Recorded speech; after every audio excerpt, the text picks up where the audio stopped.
Hello বন্ধুরা, আমি Alok. Welcome to my channel. নিয়ে এসেছি একটা নতুন ব্লগ। আশা করি তোমাদের খুব ভালো লাগবে। ভিডিওটা পুরো অবধি দেখো, খুব আনন্দ পাবে। তো চলো শুরু করা যাক। অনেক দিন ধরেই প্ল্যানিং ছিল ঘুরতে যাওয়ার, তাই সকাল সকাল ভোরবেলা 3টের সময় উঠে সবাই রেডি হয়ে স্টেশনে চলে এলাম। স্টেশন থেকে ট্রেন ধরে নিলাম সোনারপুরের, এবং সোনারপুর থেকে নেমে আমরা সবাই মিলে আবার অপেক্ষা করলাম কিছুক্ষণ স্টেশনের নামখানা লোকালের জন্য। নামখানা লোকালে উঠে পড়তেই ট্রেন পুরো মতো ফাঁকা। আমরা সবাই প্রচণ্ড মজা করলাম ট্রেনের মধ্যে, খাওয়া দাওয়া, এছাড়া প্রতিটা স্টেশনে খাবার উঠছে নানান রকম। আমরা ঘুগনি, রুটি, সামান্য কিছু জিনিস দিয়ে সকালের জলযোগটা সেরে নিলাম। স্টেশন থেকে যাওয়ার পরে বাইরের ভিউটা এত সুন্দর লাগছিল, তোমরা না দেখলে বিশ্বাস করবে না। বাইরের ধানক্ষেত সবুজ, যেন সবুজের বুক চিরে বেরোচ্ছে একটি ট্রেন। চারদিকটা পুরো সবুজ এবং মনোরম। সকালের আবহাওয়ার সাথে হালকা বৃষ্টিতে বাতাসটা এত সুন্দর লাগছিল, তোমরা প্রত্যক্ষ না থাকলে বুঝতে পারতে না। বাইরে নানান রকম গাছ, মাঠের মাঝখানে শাপলা ফুল এবং ধানক্ষেত, বৃষ্টির ফোঁটা যেন এক অন্যরকমই লেগেছে। দেখতে দেখতে আমরা নামখানা স্টেশনে চলে আসি।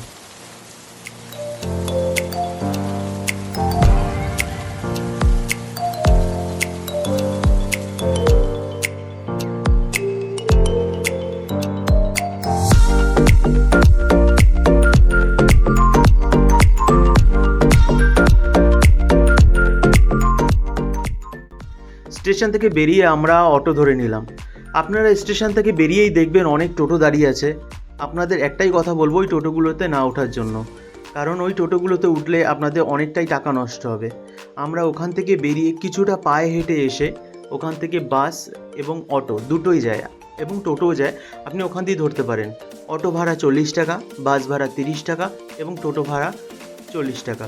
আমার মনে হয় টোটো ভাড়াটা ধরে নেওয়াটাই বেস্ট হবে। ওখান দিয়ে বেরিয়ে আসার পর আমরা টোটো নেওয়ার পর কিছুটা দূর যাওয়ার পর নানান রকম হোটেল দেখতে দেখতে আসে আমরা মেন জায়গায় পৌঁছে যাই। ওখান থেকে নেবে আমরা কোন হোটেল নেব বলে এদিক ওদিক খোঁজাখুঁজি করলাম। আমার মনে হয় আপনাদের বার্গেনিং করে নেওয়া উচিত প্রতিটা হোটেল থেকে, কার কত প্রাইস রেট যাচ্ছে, কারণ প্রতিটা হোটেলের ব্যবহার ঠিক একই রকম নয়। কিছু হোটেলের ব্যবহার আছে খুবই খারাপ, কিছু হোটেল আছে প্রচণ্ড পরিমাণ আনহাইজিনিক এবং নোংরা। আমার মনে হয় আপনারা একবার করে ভিজিট করে ঘুরে দেখে নিলেই বেটার হবে। এমনই ঘুরতে ঘুরতে আমরা একটা হোটেলে চেক আউট করি। হোটেলটা মোটামুটি ঠিকঠাকই ছিল, বাট হোটেলে যারা কর্মচারী আছে তাদের ব্যবহার প্রচণ্ড পরিমাণে খারাপ। তাদের ব্যবহার এতটাই খারাপ, আপনারা নিজেরাই শুনে নিন। কালকেরটা কালকে দেবো। না না, অ্যাডভান্স দেবো। আমরা কি করেছি, আজকেরটা দিয়েছিলাম, কালকেরটা পরে না, দিয়েছিলাম। আমরা কি প্রথমবার আসছি নাকি? আমাকে পারমিশন নিয়ে ভিডিওটা করছো? আমার ভিডিও করছো কোন পারমিশন? কি রুম পাওয়া যাবে না? ভিডিওটা আমার পারমিশন ছাড়া করছো কেন বলো? ভিডিও করছি না। ব্যবহার খারাপ দেখে আমরা ওখান থেকে বেরিয়ে আসি এবং অন্য সামনে একটা হোটেল দেখি। ওদের ব্যবহার এবং হোটেল দুটোই ভালো ছিল। দাদা, আপনাদের হোটেলের নাম কি? আমাদের হোটেলের নাম সমুদ্র সৈকত বহুপুর। হ্যাঁ, আপনাদের বিচ থেকে কত দূরে এটা? বিচ থেকে পায়ে হেঁটে 1 মিনিট, সামনেই সি বিচ আছে, হ্যাঁ। তাহলেই দেখতে পাবে। আর আপনাদের রুম এখন এখানে স্টার্টিং কত? এমনি শনি রোববার বাদ দিয়ে, সারা স্টার্টিং হচ্ছে 450। হ্যাঁ, আর সিজনের সময় এলে তখন কত রেট হবে ওটা ডিপেন্ড করছে। হ্যাঁ, ফোন করে আসবে, কন্ট্যাক্ট নাম্বার দিয়ে দেবে, ফোন করে আসবে। আপনাদের একটা মোবাইল নাম্বার বলে দিন। 9732 852425। ঠিক আছে, বাকিটা ডেসক্রিপশনে দেখে নেবেন। চলুন আপনাদের একবার রুমগুলো ঘুরে দেখাই।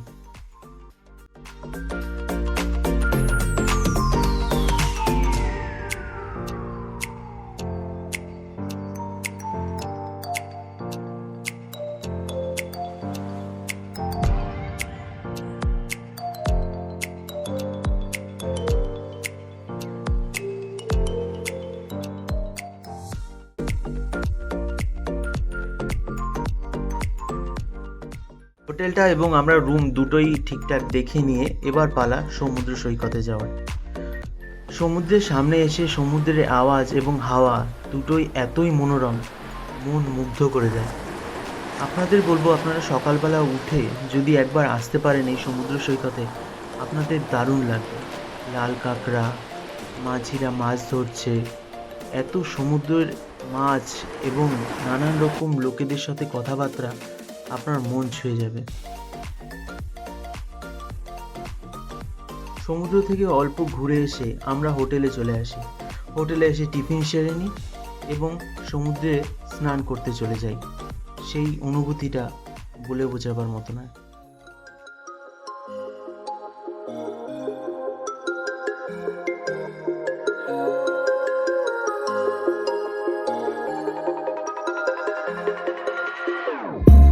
Whenever your heart is broken, don't ever forget you're golden. I will find a light in your soul, I'll be there. Never leaving you in the darkness, even when you're out of focus. I will be the light in your life, you'll see it clear. I'll be your inspiration. সমুদ্রে স্নান করে নেওয়ার পর এবং খুব আনন্দ করার পর এবার খাওয়া দাওয়ার পালা। হোটেলে এসে আমরা জমিয়ে ভুরিভোজ সেরে নিলাম সকালে। সন্ধ্যার দিকে আমি এবং আমার বন্ধু বান্ধবরা সবাই মিলে ঘুরতে চলে গেলাম মেলার প্রাঙ্গণে। সমুদ্রের পাড়ে বিচেই এক ধরনের সুন্দর মেলা বসে, নানান রকম দোকানপাট। বেশি করে এখানে আরও বেশি মন্ত্রমুগ্ধ করবে রাত্রে সময়টা আপনার। আশেপাশে নানা রকম phuchka stall, ice cream stall, bhelpuri stall এবং নানান রকম মাছ ভাজা। এখানে বেশিরভাগ ট্যুরিজমরা আসে এই মাছ ভাজা এবং এই বিকালের আনন্দটা উপভোগ করার জন্য। এখানকার মাছের দাম আর 5টা জায়গার থেকে অনেক কম। এখানে আসলে আমি বলবো আপনারা একবার হলেও এই মাছ ভাজাগুলো ট্রাই করবেন। এখানে সমুদ্রের পাশে সন্ধ্যাবেলা আপনি বসতেও পারবেন চেয়ার নিয়ে, আর চেয়ার ভাড়া 10 টাকা প্রতি ঘন্টায়।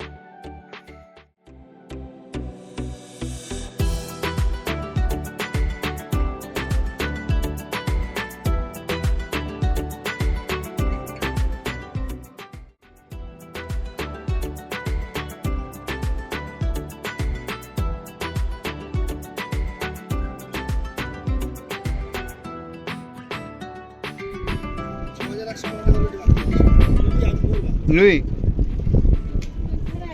70 টাকা পিস এটা। আর ওই লোটে মাছ 15 টাকা পিস, 10 টাকা করে। লবস্টার চিংড়ি। আর এই চিংড়িগুলো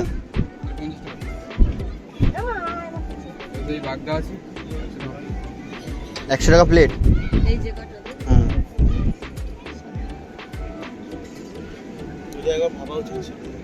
আর ভোলা তোপসে এগুলো প্লেটগুলো এটা 200 টাকা। ওটা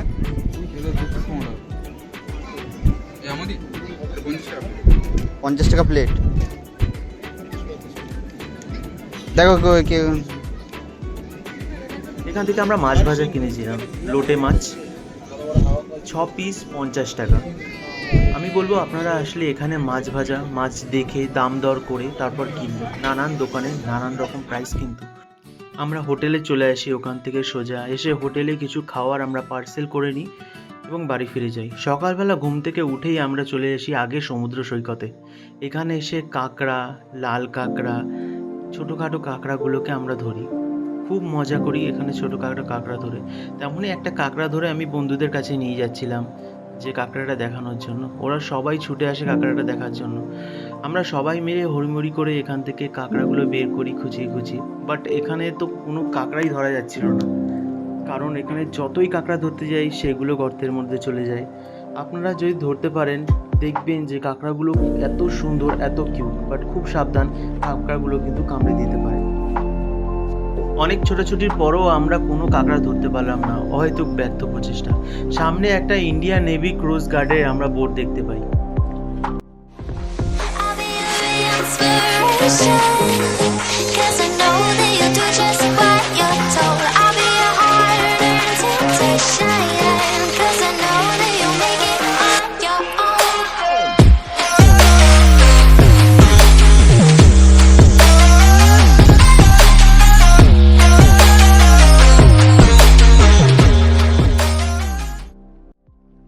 অসাধারণ এই সুন্দর ভিউটা দেখুন, চারপাশে সুন্দর সবুজ আর সবুজ, তারই সামনে বিশাল সমুদ্র সৈকত।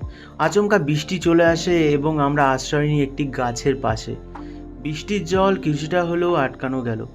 একটা দাদু দেখি এখানে মাছ ধরছে, নানান রকম মাছ। সে বিনা কায়দায় যেন মনের আনন্দে সে ধরছে।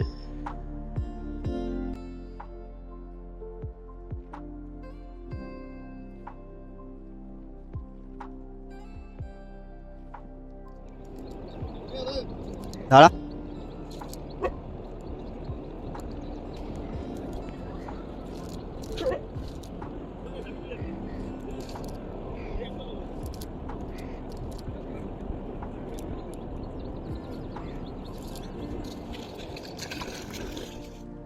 সময় চলে এসছে জোয়ারের।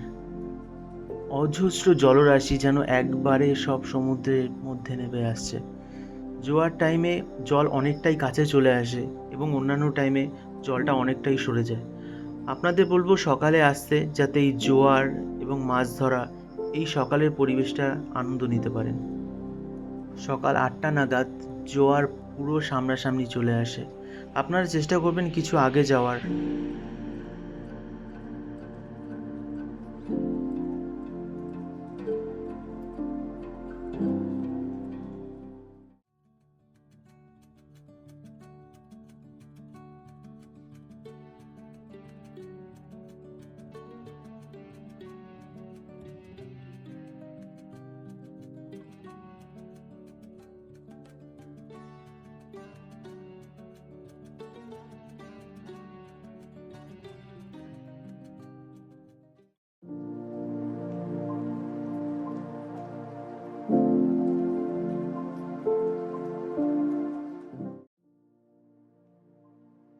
সমুদ্র সৈকতে আমরা অনেকক্ষণ সময় কাটাবার পর এবার কিছু খাওয়া দাওয়া করে নেওয়ার পালা।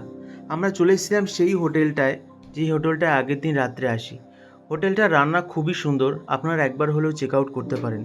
এখানের ব্যবহার এবং খাওয়া খুবই সুন্দর। 150 টাকায় আপনারা মাছ ভাত সমেত সবজি চাটনি ভরপুর খেয়ে নিতে পারবেন। আর মাংস ভাত নিলে খাওয়া দাওয়া সেরে নিয়ে আমরা সাইট সিন দেখতে বেরিয়ে পড়লাম। এখানে টোটোওয়ালারা ক্রমাগত আপনাকে বলবে যে সাইট সিন দেখার জন্য এবং নানান রকম প্রাইসের কথাও বলবেন। আমার কথা মনে হয় যে এখানে বার্গেনিং করে নেওয়াটাই বেটার হয়। আমাদের প্রথম হাই রেটই বলেছিল এবং শেষ পর্যন্ত আমরা 200 টাকায় প্যাকেজটা নিই।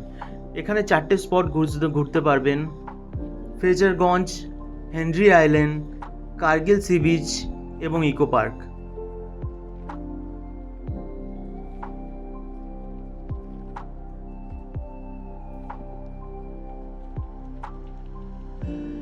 দেখতে দেখতেই চলে আসি আমরা হেনরি আইল্যান্ডে। সামনে একটা মন্দির দেখি, অ্যান্ড্রু হেন্ডারসন লিথ, ফ্রেজারের বাড়ি।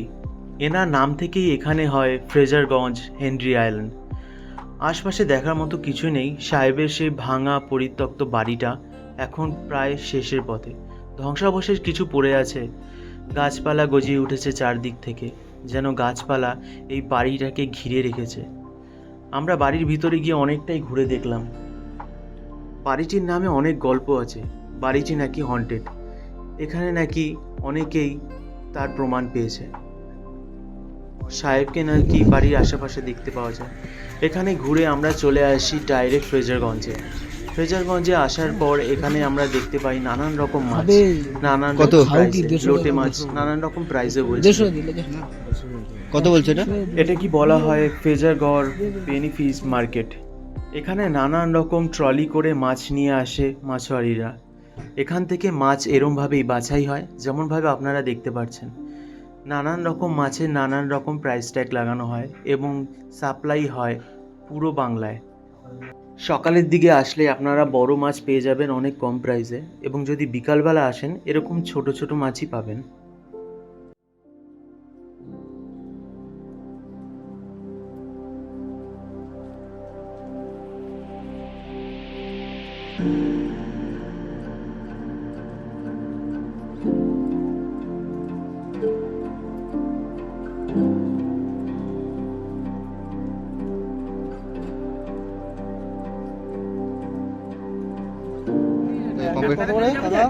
কমপ্লিট কি?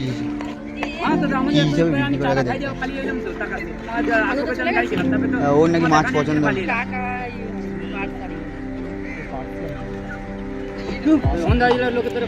এখান থেকে আমরা কিছু পমফ্রেট মাছ কিনে ফিরে আসি। যাওয়ার পথে এবার চলে যাই আমরা কার্গিল সি বিচ।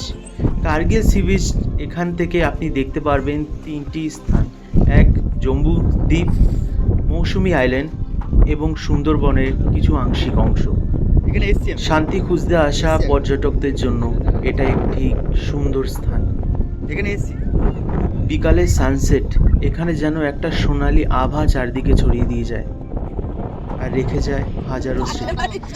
আমরা বিকালবেলা চলে আসি আবার সেই মেলার জায়গায় এবং এখানে এসে আমরা সেই লাল কাঁকড়া নিয়ে দেখতে পাই যে একটা বাচ্চা মেয়ে এই লাল কাঁকড়া নিয়ে ঘুরে বেড়াচ্ছে, যেটা সকালে ধরতে পাইনি। আবারও মেলায় এসে আমরা ঘুরে বেড়াই, কিছু আইসক্রিম এবং নানান রকম জিনিস খাই এবং অনেকটা সময় কাটাই। যাওয়ার আগের দিনের এই সময়টাই আমাদের জীবনের স্মৃতি হয়ে থেকে যাবে। আমরা আগের দিন দেখছিলাম এখানে আমড়া মাখা পাওয়া যায়, তাই সকাল সকালই চলে আসলাম এখানে আমড়া মাখা নিতে। এখানে কাকু আমড়াগুলোকে খুব যত্ন করে কেটে এবং পরিষ্কার পরিচ্ছন্নভাবে বানাচ্ছেন। আপনারা যদি দেখতে পান অবশ্যই এরকম ছোট ছোট দোকান থেকে কিছু কিনবেন। সমুদ্রের একদম ধারে পেয়ে যাবেন এই দোকানটা, আসলে অবশ্যই এখান থেকে কিছু কিনবেন।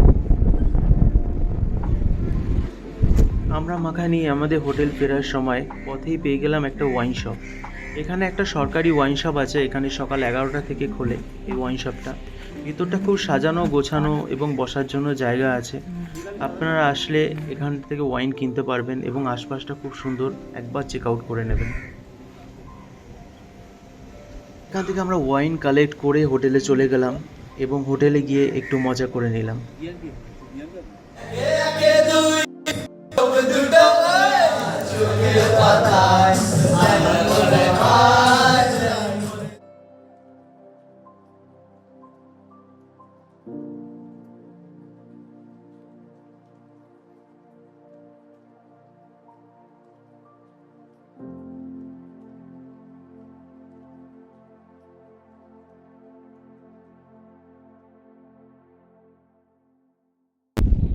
ফেরার আগে আমরা শেষবারের মতো একবার সমুদ্রকে বিদায় জানাতে গেলাম।